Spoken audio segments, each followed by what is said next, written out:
Thanks for joining us this evening. I think this is going to be a fascinating discussion. My name's Tom Finn. I worked for a couple of years as a freelance journalist in Yemen, and I'm now a graduate student here at NYU. As you may be able to tell from my accent, I'm from England, and weirdly enough, all three of us are from England. Natasha's from London, Paul's from Lancashire, and I'm from Bristol. Gore Vidal once said that America was the United States of amnesia. And we Brits are, on the other hand, we have a reputation for not being able to let go of our past. So I think it's going to be interesting as the evening progresses to see whether there is a difference in England and America in that way. We're very fortunate to have Paul Mason here with us tonight. He's fresh off the plane from London. For those of you who aren't familiar with him, he's the economics editor of the BBC's flagship current affairs programme Newsnight. From anti-austerity protests in Athens to the elite salons of Davos, Mason has spent the last 10 years reporting for the BBC on the social and economic impact of the global financial meltdown.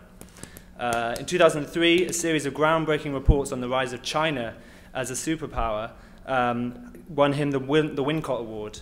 And since then, he's covered stories as diverse as Hurricane Katrina, gang violence on Merseyside, the social impact of mobile phones in Africa, and the rise of Aymara nationalism in Bolivia. He's the author of 3 books, Live Working or Die Fighting, How the Working Class Went Global, Meltdown, The End of the Age of Greed, and Why It's Kicking Off Everywhere, a new version of which is just updated version which was published last month. Paul's also delved into fiction. His first novel, Rare Earth, was about a jaded journalist's romp through China, and was published last year. And he's currently writing a play about the women of the Paris Commune, so a productive man, to say the least. I'm going to briefly introduce him, and then I'll hand over the floor to Paul. He's going to talk for about an hour. Then Natasha's going to chair a Q&A. I should say before we start that we're filming, so if you guys could turn off your mobile phones, that would be great. I want to thank NYU for hosting us tonight, and Verso for publicizing the event and providing the many bottles of wine we have at the back. If anyone wants to tweet tonight, we're using the hashtag MasonNYU. Last semester, Natasha and I took an NYU graduate journalism course called Cataclysm and Commitment. We read accounts of extraordinary political events in the 20th century by journalists such as John Reed, Ryszard Kapuscinski, George Orwell, and Martha Gellhorn.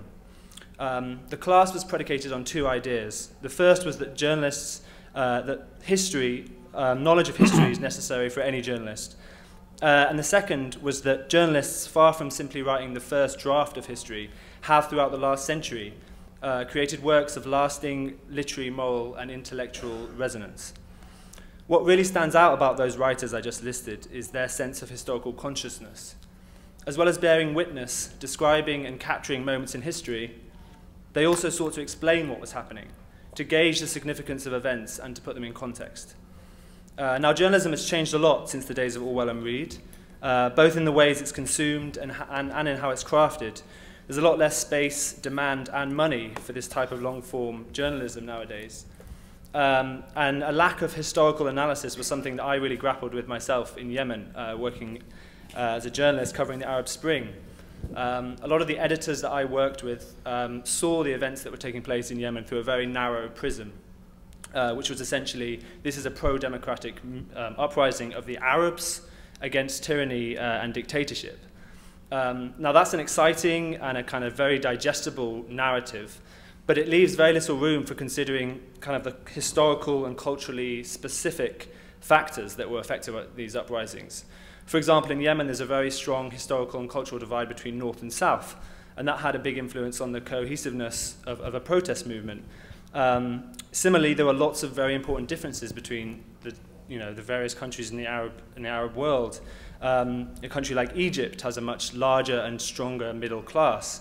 There's a lot higher levels of education and access to the internet in somewhere like Yemen, where less than 1% of the population have access to the internet. Paul Mason is a rare example of a modern-day journalist who I think is striving to continue this tradition of historically minded writing. In 2007, his book Live Working or Die Fighting chronicled modern Labour's creative revolt from its bloody christening at Peterloo in Manchester in 1819 to the organisation and resistance of the Jewish Bund in Poland a century and a half later. He puts tales of individual audacity and community organizing, such as the Paris Commune of 1871 and the invention of May Day in Philadelphia in 1886. He places these alongside stories of today's emerging global workforce. So he has stories about silk weavers in India, metal bashers in Nigeria, oil workers in Iraq, and mutilated factory workers in China. A quote from Mason here: "This history needs to be rediscovered because two sets of people stand in dire need of knowing more about it. First, the activists who have flooded the streets in Seattle, Genoa, and beyond to protest against globalization. Second, the workers in the new factories, mines, and waterfronts created by globalization in the developing world, whose attempts to build a labor movement are at an early stage. They need to know that what they're doing has been done before them." In his latest book, Why It's Kicking Off Everywhere, we see a similar attempt to sort of tease out and learn from lessons of the past. In a chapter entitled 1848 Redux, Mason just draws parallels between 2011 and 1848, which was the year when Europe witnessed the largest and most sustained wave of revolutions in world history. Like the Middle East today, continental Europe in the 1840s consisted of monarchs ruling over impoverished masses who were suffering acute economic distress. Like 2011, 1848 was preceded by a communications revolution. The electric telegraph, the expansion of railroads, and cheaply printed newspapers helped spread the word of the European revolts in much the same way that social media helped to facilitate the Arab Spring uprisings. Mason has also managed to work this type of historically conscious journalism into his work at the BBC, which he's about to show us some of. In a dispatch from Athens last October, he looked at the similarities between the Greek government and Germany's Weimar Republic, which was eventually usurped by the forces of fascism. In December, he looked at how unresolved tensions of the Spanish Civil War are now resurfacing there to affect what's happening. So we wanted to bring Paul Mason here today to give journalism students a chance to hear his thoughts on the role of history in reporting current events, its uses and its possible abuses. As someone who's documented the financial crisis in Europe, while at the same time constantly drawing attention to the human impact of the crisis, we also thought you might like to grill him a bit on the austerity program that's being imposed in Europe at the moment. And if we have time, I in particular would like to hear him talk a bit about Margaret Thatcher's financial deregulation in the 1980s and the role that it played in hastening the title of his next book, which is going to be called Post-Capitalism. With that, I'd like to hand it over to Paul. Great, thank you.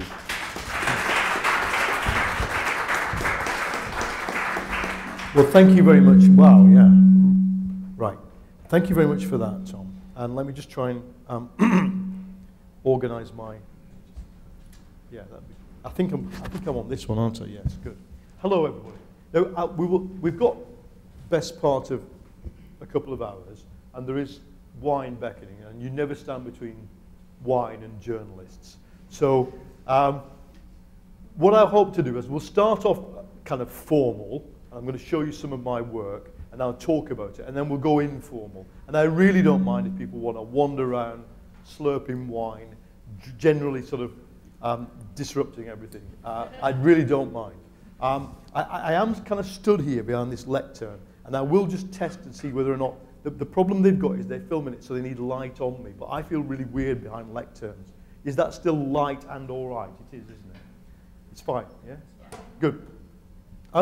So, yeah, thanks for the, I mean, you've kind of got, there's numerous bits of biography of me there. I started as a journalist, actually at the age of 30. I was a professional musician and musicologist and trained as that and did postgraduate work as that. And then I gave it up and became a journalist in the business magazine sector, which is a really good, if it still existed, would be a really good place for journalists to start. I got recruited by the BBC when they decided they needed lots of business journalists. And the program I worked for, Newsnight, which you're about to see a bit of, decided they wanted an atypical one because they were ordered to have a business journalist. So they got me instead. I started, the first live I did was on 9/11. And then things looked like they were going quite well, and then Lehman Brothers happened. And for the last 5 years, literally all I've done is report on the financial crisis, which has gone from a financial crisis to a fiscal crisis in Europe and here, and become a social crisis.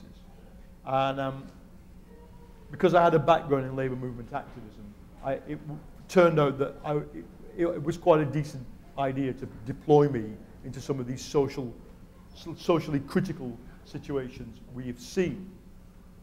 So Newsnight, it's on every night, 10:30 in the evening, on BBC Two, which is it's kind of highbrow channel for the BBC. It's the end of day, big political upsum programme.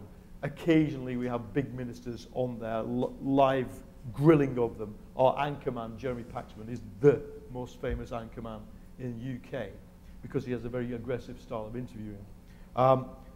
We get about 1.2 million viewers. I'm skewing this a bit towards anybody who is a journalism student because this is a journalism student place and I want to make sure you get something out of it. So we have 1.2 million viewers on a good day, 800,000 on a bad. We're in secular decline viewer-wise, like the whole media is, and the whole mainstream media is in decline of consumption. But that 800,000 on a bad day is still more than the entire broadsheet newspapers of Britain get in terms of readers on any one day. So it's quite a big thing to be on. So what I'm going to show you now is the programme. And it's a piece I did on the 18th of December last year. It's one of those days where you decide to lead on your own journalism. It's a good thing to do if you can do it. That is not to follow what the day's news agenda is. They'd sent me out, I should say, we do 3 to 4 items per day. Nearly always 2 of them, we're crewed for 2 live TV crews, are the day's news, and 1 will be something we've pre-prepared, like a feature. We call it a film, because generally it's longer than 8 minutes. And on this day, we decided to lead with my film. So here's the program, and it's got the credits. It's got a live two-way with me and the other anchor, who's a woman called Emily Matelis, and me, and then my VT, my video, which I want you to see, and the journalism students, and in fact anybody else can have a good critique of it later when we get to talking about it. But this kind of hits the issue I want to talk about, really like between the eyes. So that once you've seen it, you know, if you're time pressured, you could almost leave. But don't, if you don't mind. Let's have the video.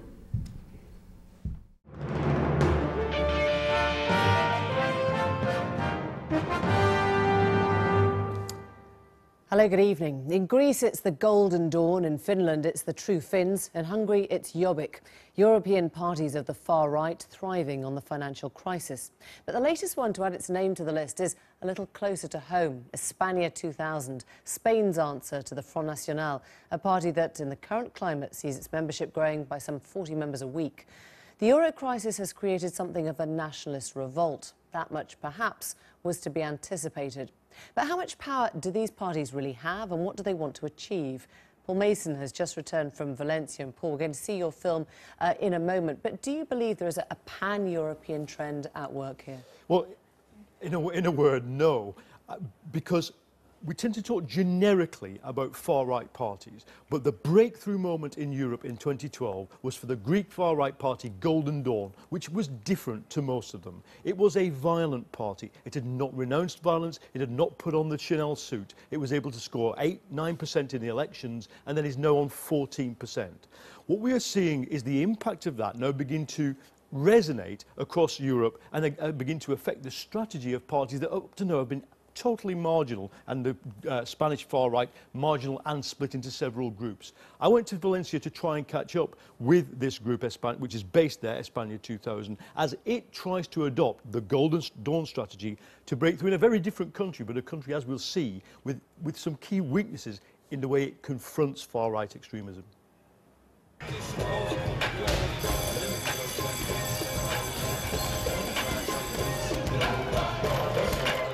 If there's one place that thrives in a depression, it's a boxing gym. With youth unemployment at 50%, many of these young men from the dockside area of Valencia have no job and no chance of a job. The owner of the gym, a professional boxer, trains many of them for free. I try to keep them from the streets, I'd rather have them here than outside mugging people or taking drugs. Here they have a sporting and healthy atmosphere. They have discipline and routine. But Sento is no ordinary boxer. He's also a member of a far-right party that aims, as Golden Dawn's done in Greece, to make a political breakthrough. The party is called España 2000, and it's recruiting 30 or 40 new members a week. Like many far-right groups, it's growing because people have lost hope in mainstream politics. We have to serve the people, those who suffer hunger, those that need help.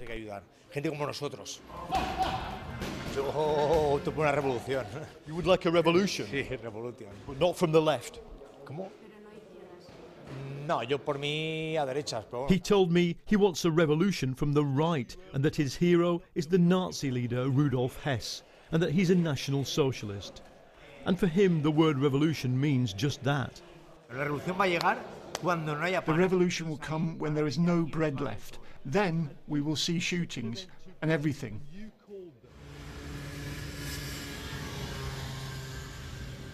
Of all the countries facing economic crisis, Spain is facing the worst and probably the longest. There'll be mass unemployment here for a decade. But this is the one country that has never really addressed what happened in the past, in the 30s, in the 50s, under Franco's dictatorship.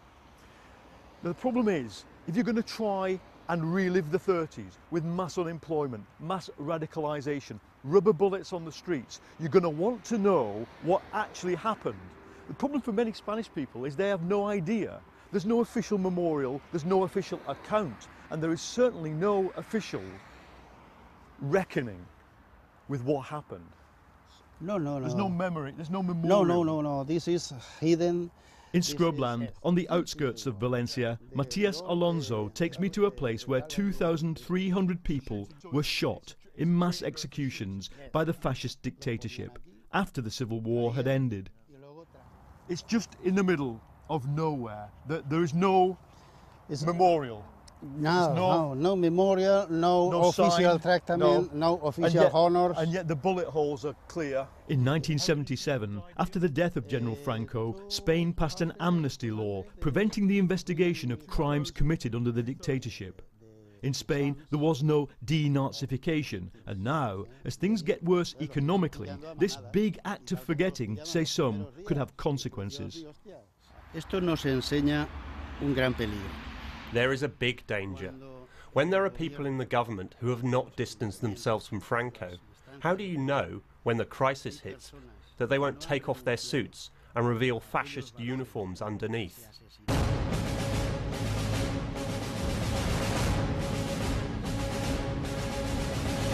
For now, the far right remains at the edges of mainstream politics, but the edges are getting sharp. Last year, in the industrial town of Onda near Valencia, España 2000 held a torchlit march demanding the closure of a local mosque. In their own video, one banner says more jobs, less immigrants. Another's message is clear. The police had to blockade the street to prevent demonstrators from reaching the mosque. One day was praying here in the night time. So people were praying? Yeah. In September 2012, the same mosque was firebombed. Somebody poured lighter fuel under the front door and set it alight. And we find here the gasoline right here. And was the fire. And the front was badly damaged and needed extensive repair work. Mohammed Esham teaches children here. He says it was only the absence of carpet that prevented the fire from spreading. And the children you teach, how did they respond to the event that happened? They didn't like it. They can't accept this one. This is the job of crazy people. Does that make people here frightened? Are you scared of that? Yes. España 2000 denies any involvement in the attack. The police are investigating, but have not so far made an arrest. Spain's economy has shrunk by 1.4% in 2012. It'll do the same again in 2013.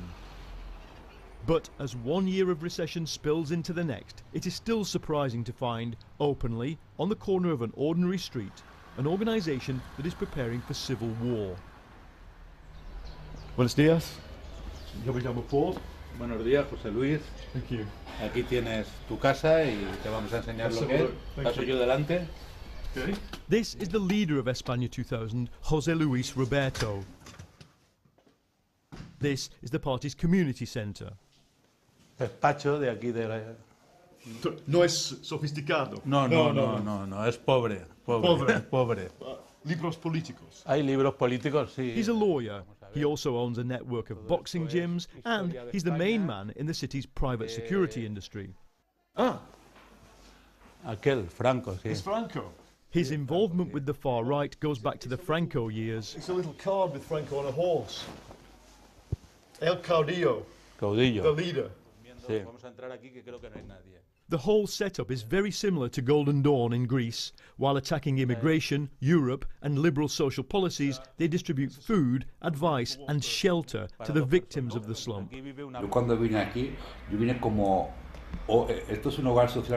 This man says he came here because he was made homeless by the crisis, but now he shares the party's views. It's a case of politics plus paella. The party wants to slim down regional governments, it wants import controls and Spanish-born people to have priority in social services over migrants. It's building a small base in local councils in areas where immigration is a key issue. After your march against the mosque was bombed. Do you regret that that happened? Nosotros desde luego estamos en contra de que se queme la mezquita. We are, of course, against the burning of the mosque. But if someone, whether they are a party member or someone from the neighbourhood, privately does that, we are not responsible. Pues no somos responsables. I didn't say you were responsible, I just asked you, do you regret the fact that somebody firebombed the mosque? No es un problema nuestro porque vamos a coger vela en ese We don't speak for others. It's not our business. The person who did it must regret it. It would be absurd for someone who didn't do it to regret it. I asked him, with Spain's history of fascism, wasn't the party playing with fire? Pues mira, jugar con fuego. Playing with fire. Tú ves cómo está la gente aquí. Sal a la calle. Look around you. People are leaping from their balconies. They can't feed their children. Young people have no future. And you say playing with fire. With the way politicians are behaving, we could easily end up with social revolt. En una revuelta social. And how far do you think you are away from that moment? Y utilizaremos los medios democráticos. We will use all democratic ways. But if the situation becomes extreme, it will be necessary to take to the streets and use force. When people are leaping from their balconies, you can't ask them to wait for elections. It's a clear statement of intent. This is a party which, in the classic far-right mould, intends to deploy force on the streets. For now, though, it's knives and forks around the table. The free food brings activists like the boxer Sente and those who've just come for the paella. So far, even despite a year and a bit of massive protest, the institutions in Spain have held together. But if they don't hold together, it's very clear there are people ready to step in and do what the right in Spain has done before.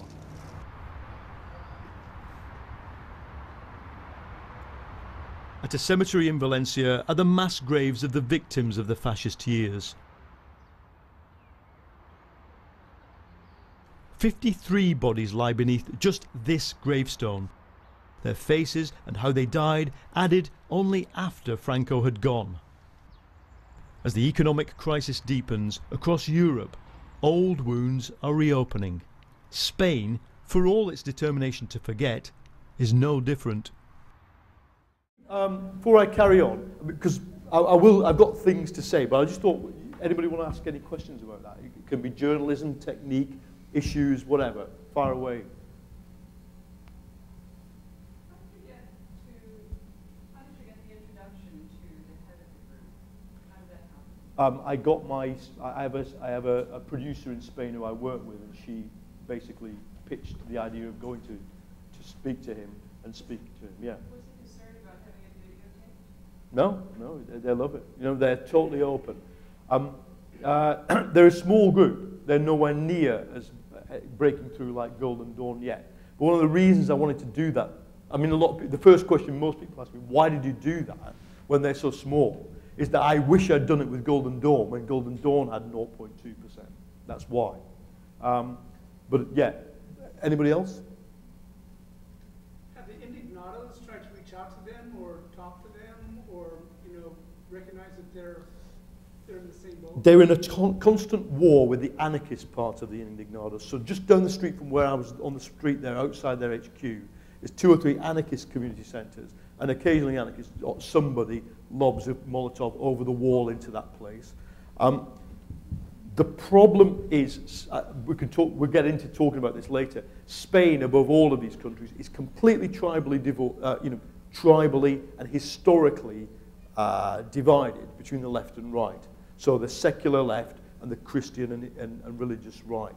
Now the Indignado movement, which hopefully everybody knows about, up to 8 or 9 million people identify as having been taking part in the street protests of 2011.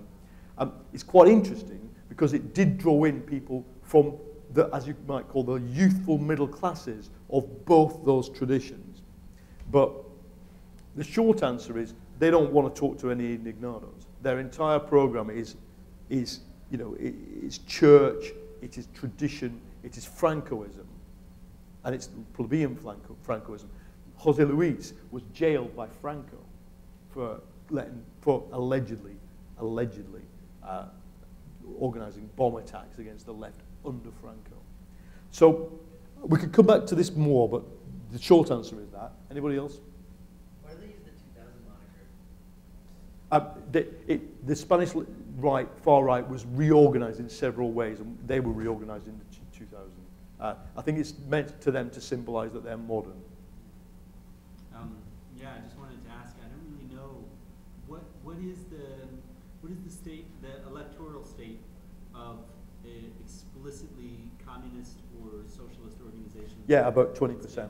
About 20%. The explicit communist United Left Party in Spain has about 20%, and then in Catalonia, there's 2 regions of Spain that traditionally demand autonomy or even independence, the Basque Country and Catalonia. And in the last 2 years, both of those had a big radicalization towards their regional, national communist parties. But about 20%, and the unions are communist.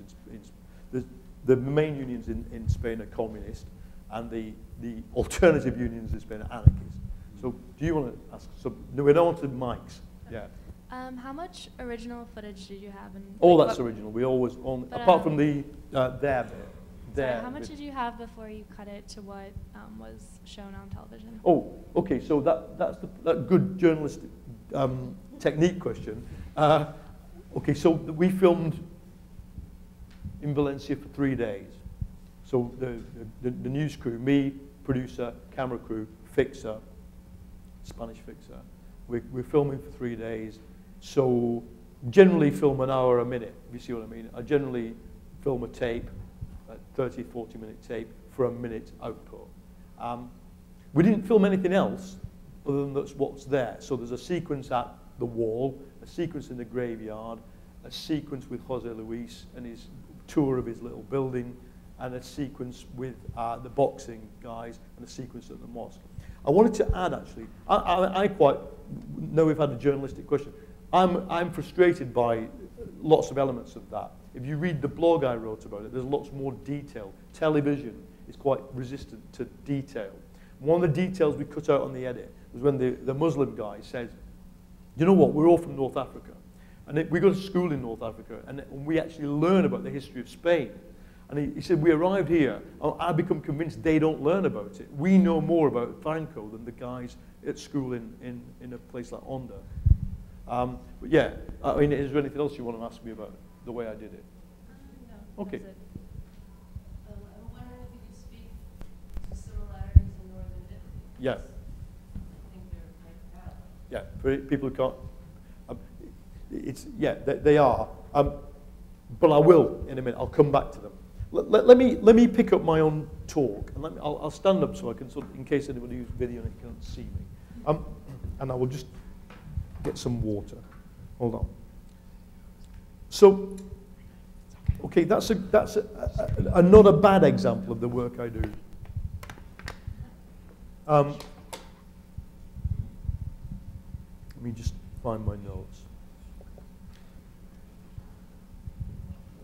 So, what's the impact, though? And why did I want to do that particular piece? I think Spain is, to me, the extreme example. It's not the worst example, it's not the imminent catastrophe, but it is the extreme example of what is happening in Europe under the impact of austerity, and it presents a problem and a challenge for journalists, both Spanish journalists and those of us who cover the situation from the outside.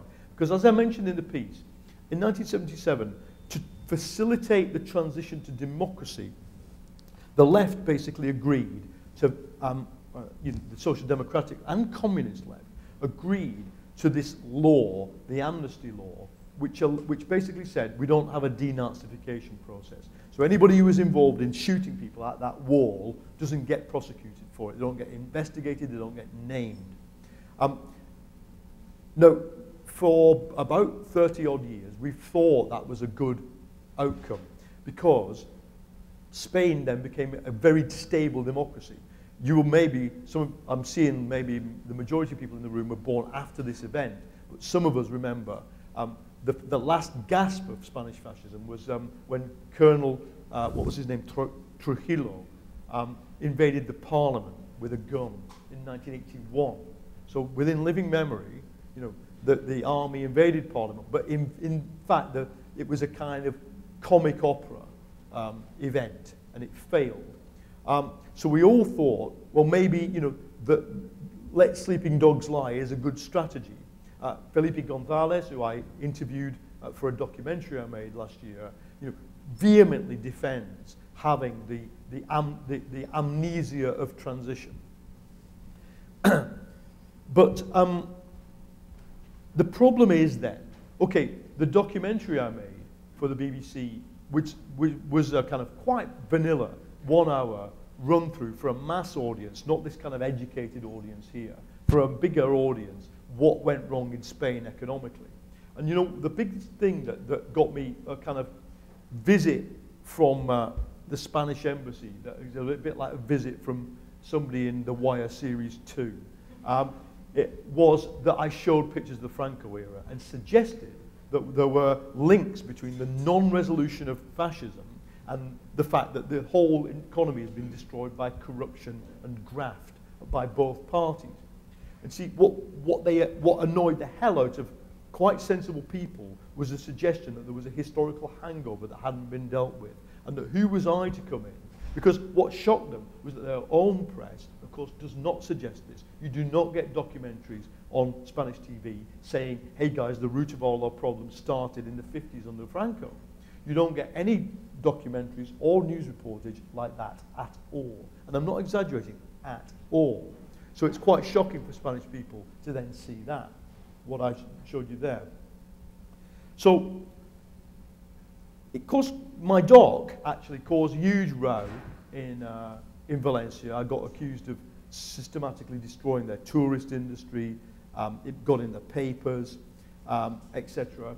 And then that came out just after the row over the documentary happened. It looked a bit like I'd kind of got it in for Valencia. But I think, personally, that's the minimum that one could achieve. That's the minimum one should do, given the state of Europe and the problems we're facing. Because let me just recap what the Euro crisis involves. Southern European countries could not compete in the Eurozone. Eurozone is kind of stacked against them competing. It's stacked in favor of Germany competing. Now, that was all right as long as we had a boom and credit bubble. When the credit bubble collapsed, a whole bunch of countries in Southern Europe turned out that their welfare state could not be afforded, and importantly, their wage costs just couldn't be afforded. as a kind of reward for overcoming fascism in Greece, Portugal, Spain. In Ireland, it's for overcoming kind of rural backwardness. People had awarded themselves Western style, North European style wages, pensions, 13 months a year pay, all that kind of stuff you get all over Europe. It couldn't be afforded. And so, starting with Greece and then rippling through, you know the story, it's all searchable on Wikipedia. You've got austerity programs imposed by the European Central Bank and the IMF.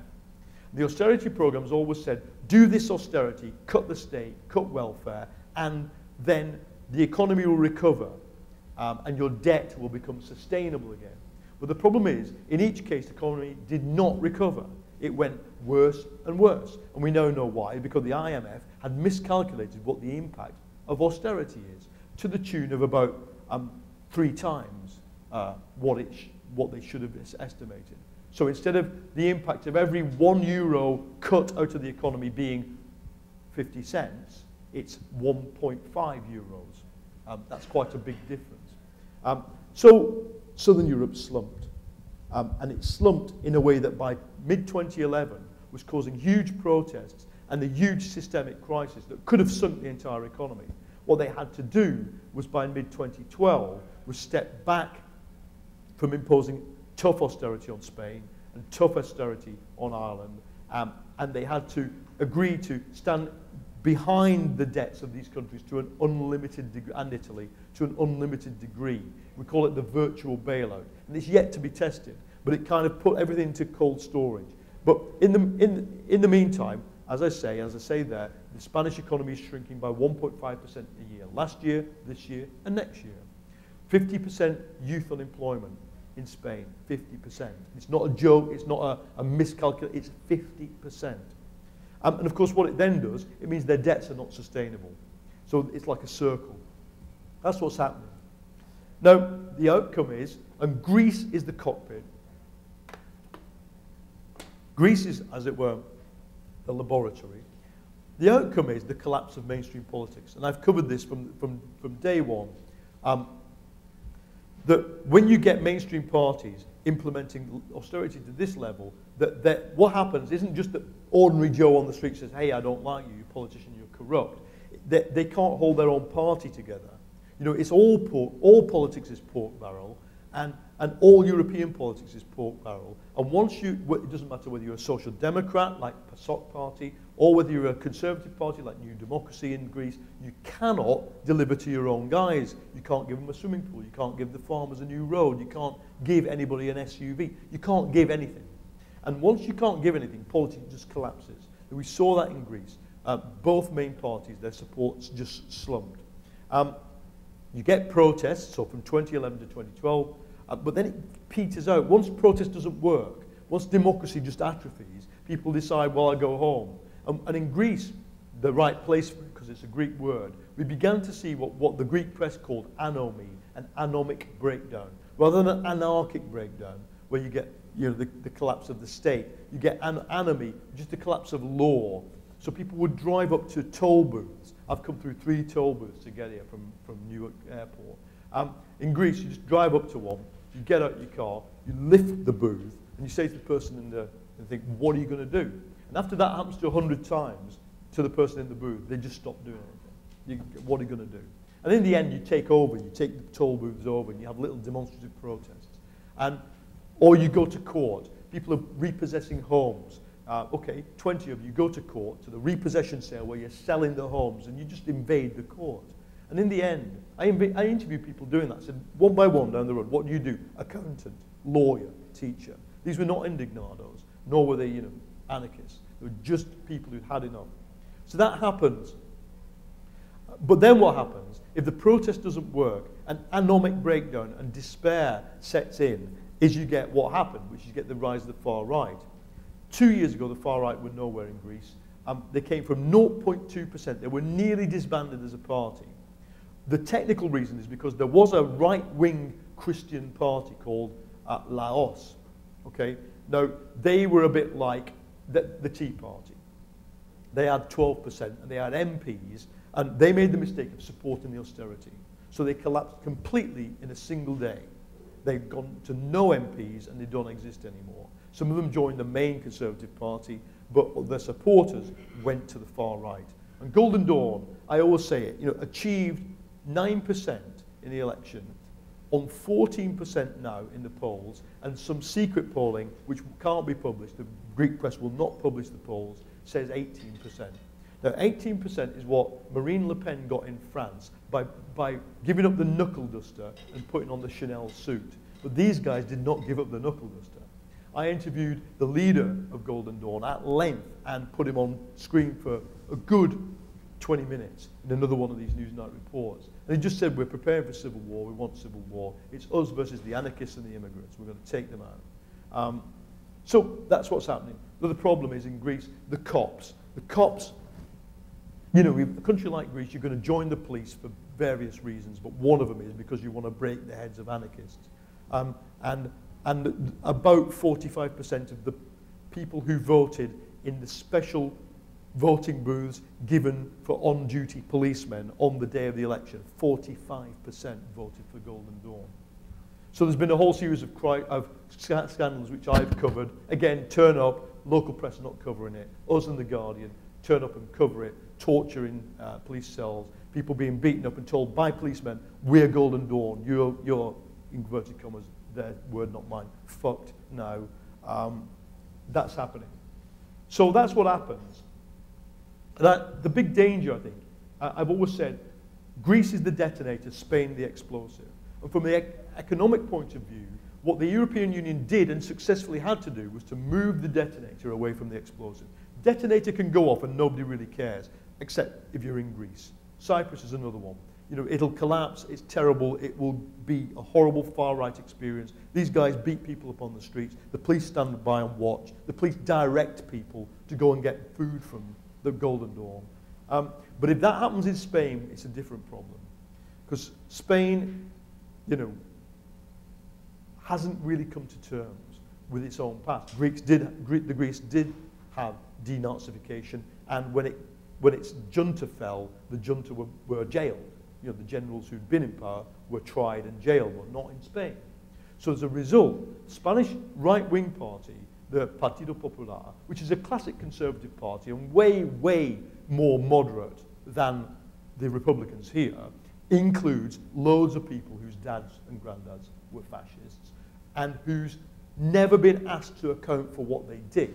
And that's why that guy in my report says, our problem, he said it far more demonstrably, off camera, he said, our worry is they take their suits off and below is the uniform. That's the worry. And I've had the Spanish diplomats say the same problem. The reason they don't have fascism, outright fascism in Spain, is because so many far right-minded people are within the main party. So what we fear in Spain is a repeat of Greece, which is more and more austerity, breakdown, the protest phase ends, despair begins, and then just the collapse of the parties because they can't deliver. The reason we haven't got that yet is because they can still deliver things because they've been virtually bailed out. Right. Now, what's the role of the journalist in this situation? Let me give you my view of this. Of course, we all know that our job is to write the first draft of history. That's the job of journalists. But it's also to understand history. And I think Tom mentioned in the introduction,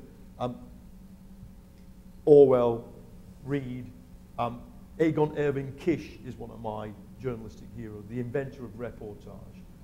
He too, well, he was a lefty, obviously, but in Prague in the interwar years, but he too brought a historicism to the reporting. Ben Hecht is another one of my people I admire, did the same thing. I think to record what you're seeing, you have to know what you're seeing. That's the problem. And you can only know what you're seeing if you can fit it into a pattern. Because what we're seeing is new. Wow, 14% for the far-right party with knuckle dusters. Okay, that's new. Please explain that to me, is what 90% of journalists and 90% of the public are saying. But if you understand history of class, nation, gender, race, you can begin, and fascism, you can begin to fit it into patterns, you can begin to predict. That, to me, is the first thing, the first relevance, as it were, of history to the functioning working journalist covering these crises, to understand the exact and real history and not the pop version. Now, there's another interactive bit coming up here. So before somebody said turn all your mobiles off, keep them not off, but if you could avoid looking at or Googling or Wikipediaing for the next minute, I just want to do, because I'm going to let you in a minute, but just for now, let's just try this one thing. And this is, I put your hand up if you know the answer thing. And you only put your hand up if you do know the answer, because I might test you, okay? So don't bullshit. Right. Put your hand up if you know who Kurt Schleicher is. Kurt Schleicher. Do you know who he was? You do, Colin. Okay. Put your hand up if you know who Franz von Papen was. This is good, actually. It's good. You'll learn something from this. Put your hand up if you know who Heinrich Brüning was. Right, okay. From now on, you can Google. Okay, but I'll tell you. Okay, Brüning, von Papen, and Schleicher were the last three chancellors of Germany before Hitler. Now, what did they do? I expected to have this more interactive. I expected at least to be one clever close in the audience who knew all the, yeah, Schleicher, I know all about it. Okay, so let me give you the really potted version. Okay, so mid-1920s, Germany's run by a coalition of social democrats and conservatives like Greece is now. And it falls because the conservatives withdraw support, there's a rising communist party, there's rising strikes, there's violence on the streets. Social democrats and communists hate each other and will not unite. So, as a result, one chancellor after another is appointed by the president, Hindenburg. And we have to know this, because I'll guarantee you that either you or your young brothers and sisters will sit through hours and hours and hours of documentaries and school and university classes about a guy called Hitler and something called the Nazis, but you don't know the last three people who ruled Germany who actually caused him to gain power. Nor do you know how, by virtue of the fact you don't even know their names. Brüning repressed the right and the left. So he instituted a presidential decree-style government, bypassing parliament, to maintain control of the economy. And what was he trying to do? Pay down the debt, imposed on him by the Allies from outside. He failed. Hindenburg appoints von Papen. Things are getting very feisty, so von Papen bans the Nazi stormtroopers, and he bans the left-wing uniformed militia as well, the communists. And that fails, because the crisis gets worse and worse. We're into 1929, 30 now. And what happens? Hitler, the Nazis, they've been on, top of my head, somebody can Google it, but I'm guessing 2.8%. In about 1927, then they make a breakthrough in 1930 to double figures. And then in 1932, they score, they become the biggest party in the election, but they can't win because everybody's against them. And von Papen tries to repress them. That doesn't work. Meanwhile, what's happening on the street? People are losing faith in politicians because politicians are imposing austerity, and there's no point voting because the democracy doesn't actually matter. The last gasp is Kurt von Schleicher. He's a militarist. He was on record saying, we don't like these Nazis. They're a bit uncouth, but if they didn't exist, you'd have to invent them because they're there to repress the left, which is what the Nazis were doing on the streets of Berlin, the streets of the German cities. And Schleicher, does anybody know how Hitler became Chancellor? Just, you must know. So Hitler became Chancellor because Schleicher resigned. There's no election. Schleicher resigned, he said, I'm going to try my best to keep this guy Hitler out of power. Schleicher was a right-wing militarist nutter, but he was at least trying to stop Hitler being in power. And he resigned, and Hindenburg said, well, it's your turn, bang, that's it. And the next day, lots of people, like you, were just rounded up. And literally the next day, we were rounded up and beaten the crap out of, and jailed, and that. So that's a little potted history. Now, and that's I'm hoping some of you are going, my God, I didn't know that, because why do we need to know that? Because there's extreme similarity to that and what's going on in Greece, but at a certain stage. I don't know if my friend behind me can hear me, and who's behind me in the control booth and can put up a website, if he can. When it comes up, I wrote this long, rambly blog about this. When I was in Greece, the Greek Prime Minister had made this big plea. We're in the last days of the Weimar Republic. Weimar Republic is what the German pre-Nazi period was called. And I wrote this thing saying, no, you're not, actually. But the problem is that you've got worse economic crisis, and you're forgetting what had happened. I'd just come from being in this theatre. Some of you may have heard of it. There's a theatre that put on Terence McNally's play Corpus Christi in Athens, which is a gay Christ, basically. McNally's Corpus Christi, quite controversial. So Golden Dawn basically got outside it and lobbed stones over into the auditorium. And by the third night, the play was off. And the reason, I was wondering why it was resonating with me, and it's because I know a bit about the history of music. And the last opera ever to be performed in Germany, in Weimar, Germany, was Kurt Weill's The Silver Lake, Der Silbersee, which is a really brilliant opera. And Weil wrote it in the last days of Weimar as a kind of, I'd often wondered why he'd written it, not as a kind of angry protest, but as a quite despairing, quiet piece about the seductiveness of despair. And I just wandering around Athens, seeing these actors in tears because they couldn't do their play, was suddenly realised what it feels like to have your play closed down. Actually, the Nazis sat in the front rows, the Sturmabteilung in their brown uniforms, and booed throughout Kurt Weill's Der Silbersee for about 10 days after the seizure of power by Hitler. And then they took the play down. The Greek Nazis threw stones and took it down in 3 days without taking part. So I wrote that, and what's the impact of it? Well, that was discussed by lots of people in Greece, including the Prime Minister and his mates and lots of journalists who thought I was a bit nutty to be writing about this, but they did discuss it. So it has an impact.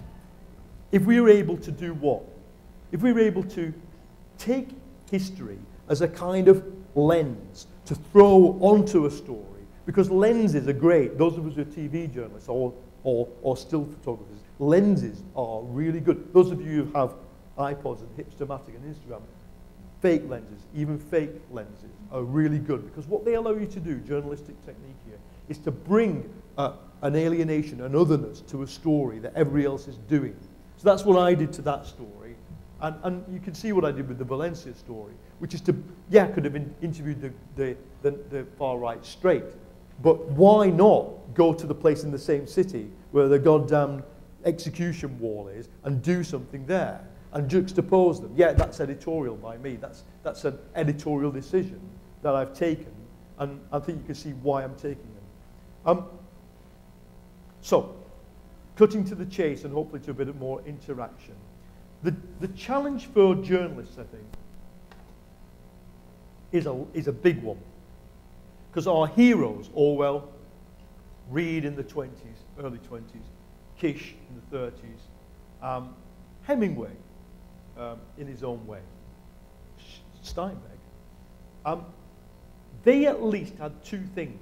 They were part of, if you really want to go back, Mencken. You know, I'm quite a big fan of H.L. Mencken. You go back, they were part of a literary and journalistic establishment that meant that even when they were being quite radical and proposing quite radical stories, like the ones we're talking about here, they were not run out of town. They were not ostracized. Even by if you watch Reds, the film Reds, where John Reed, before he goes to Russia, he's part of the establishment of this city, the literary liberal establishment of this city. Now, we don't have that. We don't have that. People who want to cover this stuff like this take, you've seen Good Night and Good Luck. You know the film Good Night and Good Luck? There's a line in it where he does a good story. It's a great one that resonates with all journalists, but above all broadcast journalists. Because he turns around to his mates. What's the actor who plays him? Good-looking guy. He turns around and says, "Do you realise how many rubbish stories I've got to do because I did this one good one?" And that's where we're up to. So our first problem is that we don't have this established and resilient literary and journalistic establishment. It's by and large stagnant and useless, in my opinion, in both sides of the Atlantic. And we've got one other thing. We've got this digital revolution we're all part of. I think digital revolution is good. I think it's great. But what it's done to the mainstream media is it's made it horribly anally retentive. So the fact that all your facts are challenged, above all by a kind of fake astroturf of crazy people anyway, saying, look, New York Times writes these features that I can't read the features in the New York Times because I was brought up to think a feature article has to flow with amazing prose that hits you from the beginning, and it doesn't 3 paragraphs in go, brackets, Mr. X was not available for comment at the time despite a phone call being made at 4:30 p.m. brackets. Because what they're doing, they're covering their own asses, really, against astroturfing Twitterology. And then the thing that they have to do is, and then there's no inches on the page anymore because the page is gone. And so you're online, and everything now gravitates towards a fake and sort of futile objectivity because everybody fears being seen to be unobjective. So that's what you're up against, this decline of this sort of resilient establishment, this anal retentiveness that digital brings from you, brings rather to you if you're working in that field. And I think, what's the response? My response is this, is to first go on reminding ourselves and reminding all the people who are journalists, working journalists or students, that journalism does not equal news reporting. News reporting is part of journalism. Feature writing is part of journalism. Essay writing is also part of journalism. Speculative, metaphysical thinking is also part of journalism. Polemic, obviously, comment, hey, I hate you, you hate me. It's fine, but it's debased. So that, I think, is journalism. And a lot of my colleagues don't quite understand. We can't scroll, but that's the opening sentence. I don't know whether anybody can see it. That's the opening sentence of a report by me. Of all the operas written during Germany's Weimar Republic, probably the most haunting is the last. That's my opening sentence for a piece about Greece. So that's the first part of the response, which is to, in other words, to expand the vocabulary and expand not just one's vocabulary, but one's armory of things that one can do in the face of the story. I think the other things are more obvious, and they are the things that the great writers of the 30s did. It's get close to the people. I mean, on one of the posters for this thing we're doing now, there's a picture of me with my gas mask. Yeah, I've got a gas mask, and I'm in the gas mask, and I'm in the crowd with in Athens. Now, I'm quite proud of doing that, not because of getting tear gas on several occasions, but because of this. One, because of black bloc who hate the mainstream media, no matter if it's me, and a lot of people in Greece know me, that it is physically dangerous to be on the demo. Because the anarchists will just come up to your camera person, smack them in the face, and the camera's gone. I've had my camera stolen. Cameras are 20 grand. I've had it taken off me and had to wrestle it back by, in this case, far-right people who claimed my producer was German because he was blonde. He chased him down the street, and it wasn't funny because we were going to beat the crap out of him. Right? So that's the first thing.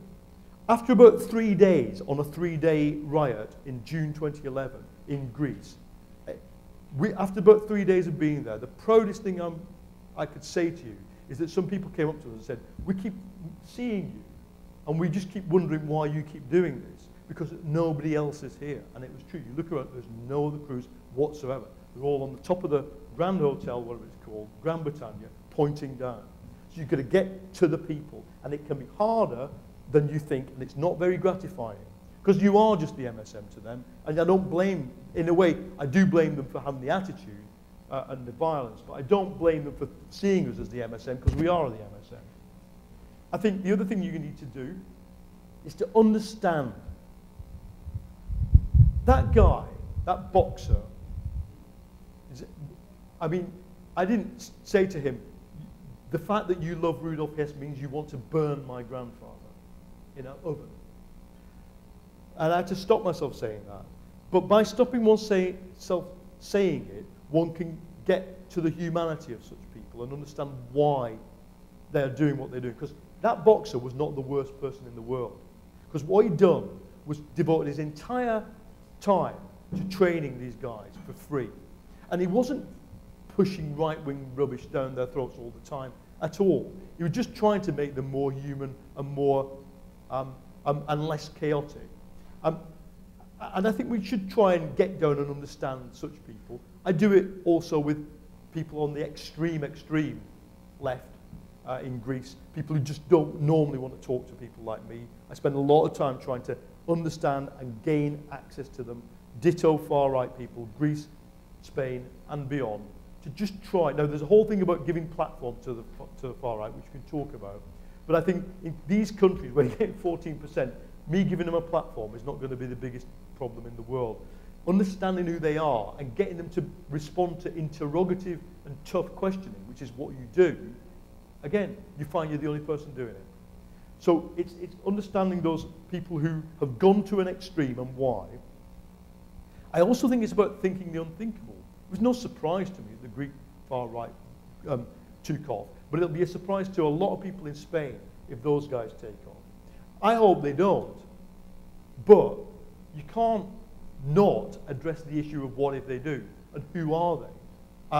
As I said before, I wish I'd done that with Golden Dawn when they were still nestling within the kind of bosom of Laos and the Laos far-right, sort of right-wing conservative party.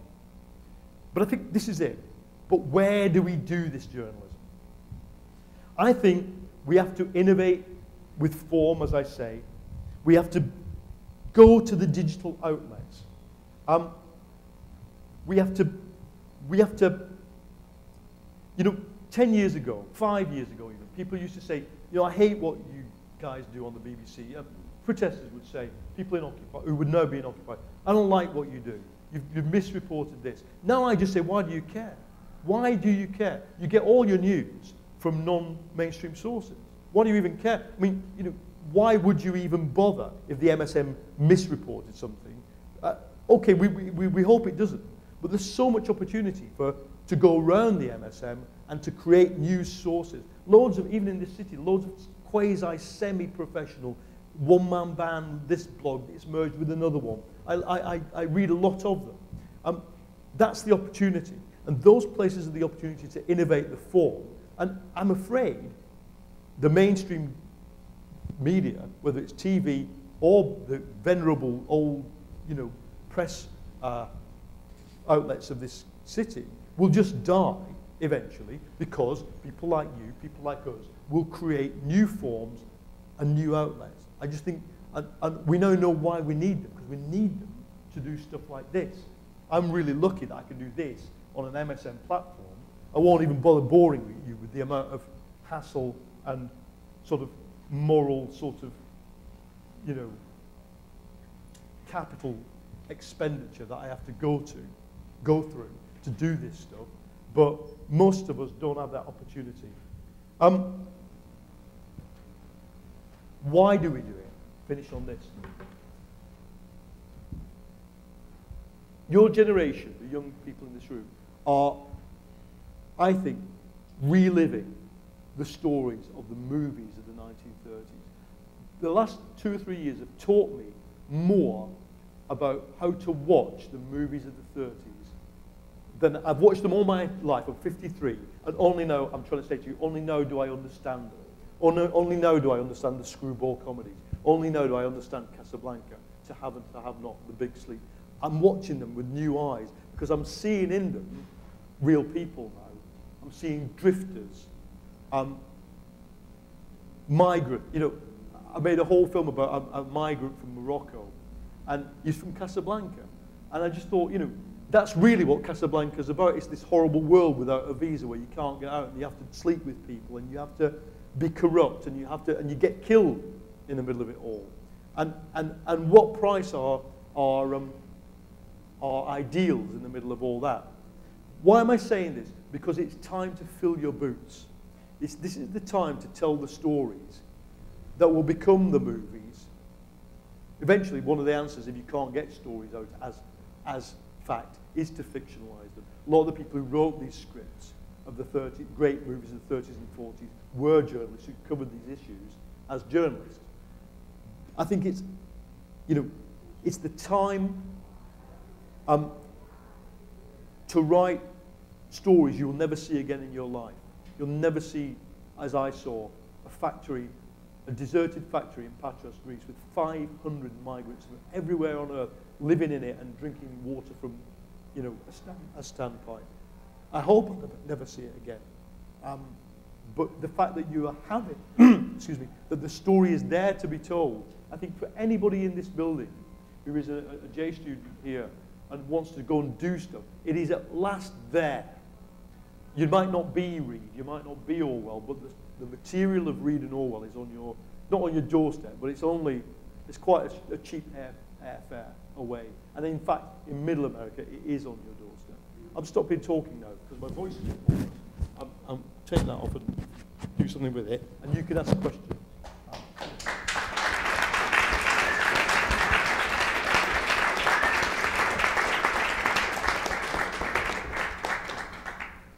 Thanks very much, Paul. That was a really fascinating and interesting and inspiring talk.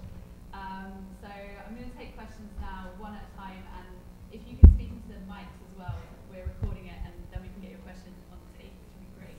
I'm going to start off with a question, which is kind of a two-parter. I was interested in the video you showed about Spain, that you were talking about how there's no real official memorial and like kind of there's a lack of official history. And then a lot of your work is about unofficial history. So in your book, Live Working or Die Fighting, you talk a lot about stories that have been passed on down generations of working class people that perhaps haven't made it into the official history. So I wondered what kind of forms of unofficial history you have found in places like Spain and places like Greece. And also the second part is, how do you deal with that as a journalist when you're getting all different kinds of history thrown at you from different people, and how do you kind of work through that? Right. Okay. Well, let me try. I'll answer in a kind of obtuse way. Let me just first say something about what I did with the sources in. So, Live Working or Die Fighting is a book about. Each chapter is a bit about now, or 5 years ago when I wrote it, and a big bit about then, the labour movement. And I just basically thought what would be interesting would be to go to primary sources and almost virtually interview them as if I was doing the journalism now. So I went and just looked and tried not to read books about an event, but to try literally just to go to the primary source, people who'd written memoirs or interviews at the time. So with the German labour movement during the World War I, luckily there's a great, slightly hard to read because it's that old German type, you know, like old Nazi type German, old High German. But there's a great sociological survey done in 1912. And it's literally, you get the answers. If you get it out, you literally got page after page of guys giving answers to sociologists about what they feel. And so I did that. So I tried to use the journalistic techniques on the history. Now, talking about now, and what kind of, where do we find that? Where do we find the alternative and sources, the marginal sources, as postmodernists would call them, you know, these marginal sources, the footnotes. Where do we find that? Actually, where you don't find it in the left press. You forget the left press. The left press is weird, and even good left papers with a big readership, Avgi, a series of paper in Greece. I wouldn't go there. I think people are making their own, of course, it's obvious, isn't it? People are making their own media. So when I did, jumping about a bit, when I did my book about the Arab, which starts with the Arab Spring, why it's kicking off, starts with a chapter about Egypt. Obviously, I went to Egypt and I interviewed a bunch of people who'd taken part in the uprising. But equally useful was vlogs. So you go on and you find a video log that somebody had put up at the time. It was often better as a source than actually interviewing them 2 months down the line. Because they'd gone on and they go, guys, get down to Tahrir Square now, you're a bunch of, you know, whatever, if you don't turn up. That really is one thing. And of course, because it's a digital age, we're leaving a residue, we're leaving a kind of archaeological record of our entire activity all the time. It's just knowing where to find it. I'll tell you another thing I think is really interesting is graffiti. If I were to say what the new aesthetic is, because one of my other things is I think we are in the middle of a big new cultural movement. One of them is body art, graffiti, dance music, things montaged on Tumblr, whatever we call that. Graffiti is really interesting. And you could do, and somebody's done an entire film about graffiti in Athens, about how amazing, what the hopes and aspirations of that generation are really well expressed by the graffiti. I mean, sometimes it's just, there's one, and the journalist Laurie Penny, the English journalist, and Molly Crabbe, who's drawn the pictures in this book Discordia that they produced, focused on it, and it's a young girl with a trolley, you know, a carry-on bag on the aeroplane. That's stenciled all over Athens, because what does it mean? Its subtext is, I'm leaving, we're all leaving. But it's things like that, so the graffiti, I think, is one of the sources. And I think, I've written it in the book, Twitter itself will be an amazing, one of my contacts, my acquaintances, wrote a book, or collated a book called Tweets from Tahrir, which did turn out to be a very good instant history of the Tahrir uprising. So tweets, but let's have more. Okay, there's one over there. I was wondering whether you think that... Oh, if you could just wait for the mic, and then we sorry. can get your question on camera. I'm just wondering whether, you know, your historical approach you think might be, I mean, if you think the American media is a lot more historical. My impression is that it is, than would be the case in Europe or England. Like during the Occupy movement, I'm a historian of this, and I was interviewed a lot by reporters who, mostly because the Occupy was attacked from the right for being like a anarchist Woodstock, they were all just framing it in terms of the 1960s. It seemed to me as a historian, obviously we're in the midst of an economic crisis. I start thinking about Hoovervilles and, you know, the bonus army, an ongoing occupation. And, you know, to get that narrative into the media, you know, took a lot of doing, because it was like nobody had any idea what the heck, you know, what I was talking about. No. And I'm wondering whether you think, you know, that's generally a problem more with the American media than with Europe or Britain. The American media is a strange beast to me, because I still find pockets of real excellence in it. I was in the Midwest doing a story about, before the election, we were in Ohio, because Ohio was a swing state. I was in Toledo. Toledo, if anybody's a trainee journalist, get a job on the Toledo Blade. My goodness, what a paper. All right, it's run by, the guys they took us to the Toledo Club, yeah? They took us to this club, and you've got tankards, you drink beer, and it's all private club. It could be out of Henry James, the whole thing. But the paper they run, I think it's run by one of these philanthropic families who own papers.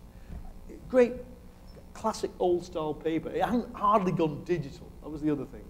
But then there's Fox, and there's the rest of the chuntering rubbish that you see when you switch on the TV in the morning.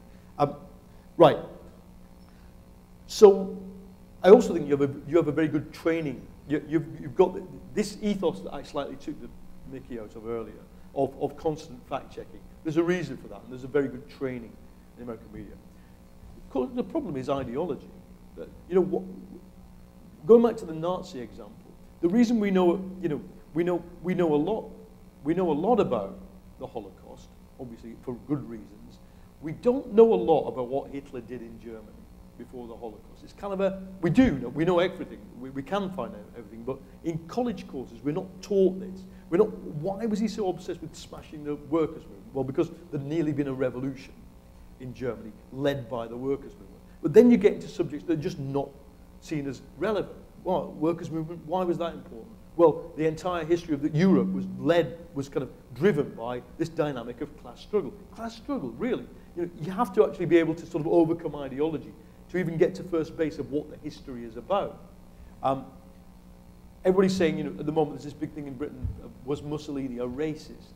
Well, yeah, he did invade Ethiopia and subjugate it to imperial rule, but the fascism of Italy wasn't primarily race-based. It was based completely and entirely on smashing the working class and the peasantry, who were smashed with a hatred bigger than one would have seen towards ethnic minorities. If you watch the film Novecento, 1900, it's clear that the fascists in it hate the workers as much as they would hate other people. But to know that, you have to either read a book or see that film, and neither is immediately accessible. So the whole point of what I'm saying is that in a period when you get acute social crisis, you of course do have to reach back to look at what the parallels in history are.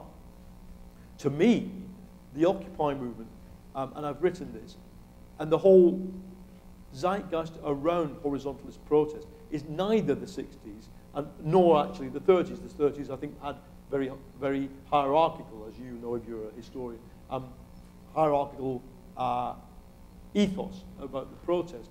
I draw a parallel to the pre-1914 era, where in Europe and America, called the progressive era, though almost written out of history, there were a huge workers' movement.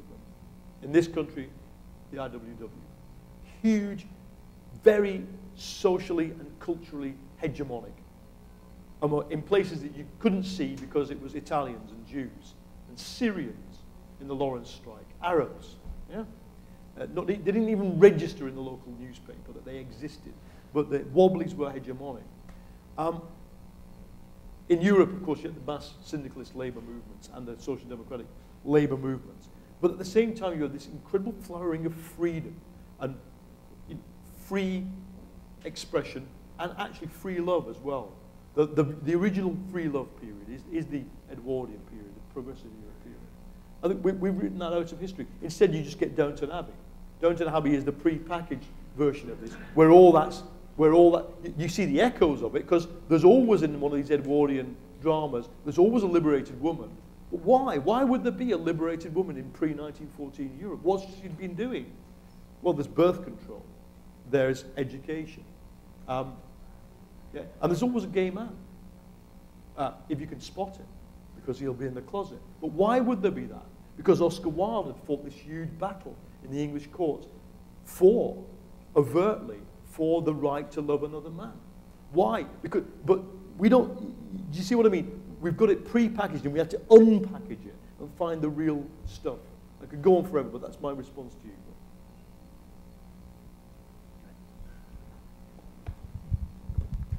Hi. Is it working? Yeah. Okay. I have a couple of questions. First is, how many languages do you speak? And then I'm really interested in Portugal and related to the crisis and these issues.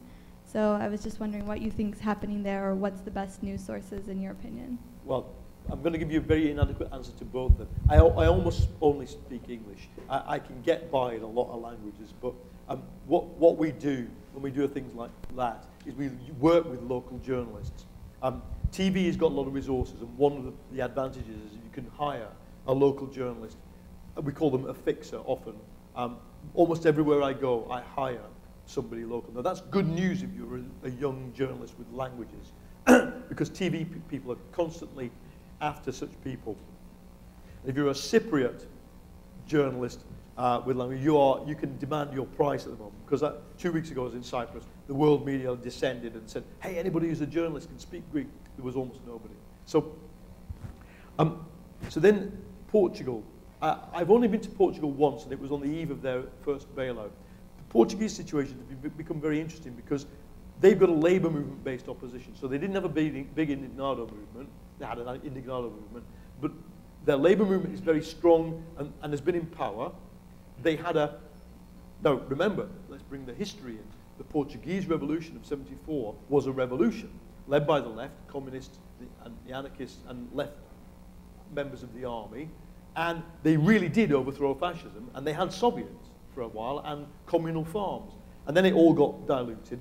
But as a result, you still the political elite of Portugal, going really from the centre-right right the way through to the far left, was involved in that revolution. And they have a shared culture of being involved in 1974 that's different from Spain, which means it doesn't get very feisty. It means they don't sack each other. In Spain, they're always sacking each other's anchormen. One party gets into power and all the anchormen of the TV stations get sacked. Bizarre. But so Portugal's slowly but surely worked its way down towards the more extreme end of the scale, because what you now have is bigger and bigger worker movement demonstrations that are, I would say, having, well, because you can only go on fact, the Indignados changed ultimately nothing about the Spanish government's policy, but the Portuguese workers' movement has changed the policy of the Portuguese government, and the most recently, you'll know this weekend, the Constitutional Court threw out their part of the bailout. So they've got to do a more acute form of austerity, which will provoke even more reaction. So the only place in Europe where a demo has changed policy was Portugal. Having said that, last time I went was more than a year ago, and I'm not heavily on top of it because I've been so engrossed in Spain and Greece, basically. Are you Portuguese? Oh. Anybody else? So I really appreciated your drawing attention to the role of historical consciousness in present-day writing and journalism. But I wonder what you would say to the historian who might think that drawing parallels between the present day and earlier historical periods is the most unhistorical thing you can do. Because I mean, I was struck by the comparison with Weimar, and then I started thinking about all of the differences between that period and today, and making a list of them in my mind, and wondering whether the parallels are outweighed by the differences. I think that's a good point, and to be fair, the article makes that point. I mean, one of them, of course, is that we're in a horizontalist and networked era. So where we have, you know, multifaceted selves. So our selves aren't, you know, our gut feelings are not driven in the same way as our human being in the 30s were driven. We're not brought up in a militaristic, corporal punishment-based society. So all these are just base level differences before we even get to the actual political and historical differences. You're absolutely right. Now, I think this gives, for example, what would I say the general difference between all present situations and all historical situations, and is that people in power have worked out a way of putting things on hold for a long time. So one of the British left leaders, Tony Cliff, who's the leader of the SWP in Britain, used to have this famous saying, "We're going through the 1930s in slow motion." And I think he started saying it in about 1982. You know, in a way, he was right, but not in the way he meant. You know, we're certainly going through something in slow motion because everything that happens in slow motion. You know, if you think about what the time it took to go from 1929, the Nazis on almost nowhere, to power, 1933, is 4 years. It's less than between Lehman Brothers and now. And yet, although we've had these acute social crises, that I think that something, whether it's what I've mentioned, which is the sort of more resilient form of society we live in, the greater psychological self-knowledge we have as modern human beings, or whether it's statecraft, or whether it's the greater actual, when we say GDP's collapsed by 1%, that's not so bad as when it collapsed by 1% in 1930, because that meant you starved. It collapses by 1% now, it means you don't go to McDonald's. Okay? So we have a higher level to fall from. For all these reasons, these crises are different. I absolutely say that. But I think I would, yeah, and of course to the historian, especially to to the postmodern historian. There's nothing's parallel to anything. Nothing means anything. But I would still say there is an importance if we think class, gender, race, nation are categories, and that they are operative categories, that they still work, and roughly class works in the same way, and that fascists are always going to do one thing before they do anything else. You know, it's not, first they came for the trade unionists. It is the start of the famous Pastor Niemöller phrase, for a reason, because they did come. First they came for the communists, then they came for the trade unionists, in that order, because that's what fascism did historically. If you walk into the HQ of Golden Dawn, as I have done, you can intuit very clearly that above all the football hooliganism and all the anti-migrant stuff, what they really want to do is smash the left. That is their mission in life, to smash the left and then smash the unions. That's what they want to do. Now you know, I can understand that because I've read numerous books about Mussolini and Hitler. That's all I'm saying. I don't want to labour the historical parallels, but I think it's not. I don't wish to challenge historians by kind of trespassing on their patch. The journalist is only a historian in the first draft.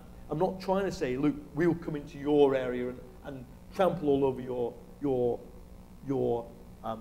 professional discipline. But journalists actually do trample over everybody's professional discipline.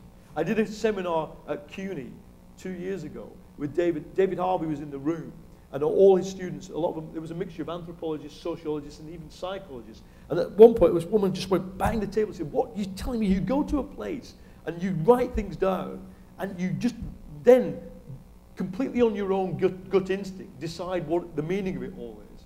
I said, yes, that's called journalism. But because of course they spend their entire time, especially the anthropologists, on removing the confirmation. They are not there. They can't be there. The merest foot on the blade of grass has forever sullied the pristine, you know, anthropological observation. So, any other questions? We've got time for one more, and then we should drink wine. Yeah, let's do that. Let's have these two, but then quick. I won't rattle on too much. No, I'm just desperate to hear your analysis of Italy, because keep jumping over that. And Italy also has 30% unemployment of youth, fascism all over the north. I'm not sure they ever got not fascist. Also, no recognition of the past in any sort of standard way. Yeah, I mean, look, I'll give you my rapid fire. Starting from the economic. Of all the economies in Southern Europe, Italy is in the worst position. For the simple reason it has a massive debt. A massive debt. I think it's 130% of GDP. It's stagnant as an economy. And yet it's been kept going effectively by an arrangement whereby just you can live in stagnation for a long time if the rest of the world is vibrant. But since 2008, it's just been a marking time. I think we're about to see, Italy stands on a huge precipice, because if it goes wrong, you know, if its debt blows up again and its debt dynamics go out of control, it has the power, like Spain, to just diffuse the entire, to blow up rather, the entire Eurozone. The politics of it, yeah, the problem is, I mean, actually what you had is, again, a different transition away from fascism. So you have the overthrow, Mussolini, you get the reimposition of fascism by the Nazi invasion. So it looks like there are a whole bunch of right-wing Italians going back to 1944 who look like they were anti-Nazi because they were Mussoliniites, or had recently broken from Mussolini. Then you get Gladio. Then you get the 40 years of Cold War, subcutaneous right-wing networks running the country subcutaneously. Arguably, I would argue that a lot of that is still there. It is still there. Then you get this weird. So Laos in Greece is quite like the Lega Nord. They're a similar formation. The Northern Leagues, right-wing party, a bit Tea Party-ish, except in the Northern League's case, what they want to do is ban kebab shops. Because if you ban a kebab, you know what a kebab is? It's a doner kebab, Turkish or Lebanese meat product. If you ban them, then you're defending the cultural heritage of Northern Italy. So you've got people seriously in power running cities whose program is to obviously ban migration and ban kebab shops. And in fact, overturn the boats of migrants on the beach and let their bodies bob up and down on the tourist beaches, not collecting them because they're not our problem. So that's the people who are running the Northern Leagues. Now they're part of political establishment, and they ruled Italy alongside Berlusconi's party for some numerous years. That's all fallen apart, and now what you've got is the beginnings of what I described in Greece, which is the disgust-driven collapse of identification with mainstream politics. That's where Beppe Grillo comes from. We haven't got time to talk about Grillo, and I haven't actually been and done the work on Grillo, so I'm not an expert on it. But I think it's one of these, it conforms to that law I just said. You can keep things going on ice for a long time, actually. If you've got the European Central Bank, if you've got statecraft, if you've got the left with no particular project of its own, no alternative to project. The big difference with the 30s is that tens of millions of people believed in communism, died for it, fought for it, etc. Now, whenever we think about the indignados, Occupy, our one demand, turn up with a tent. There are no other demands. I've been through it all. We've been through the whole debate. I'm not caricaturing it here. There are people in both British and US Occupy who will literally, to the death, fight against demands. But my attitude is, and I've said this in the book, I'm digressing slightly, but I'll make this point. What happens is that the vacuum is filled by very undynamic things, by very undynamic political forces, one of which is the Democrats in this country.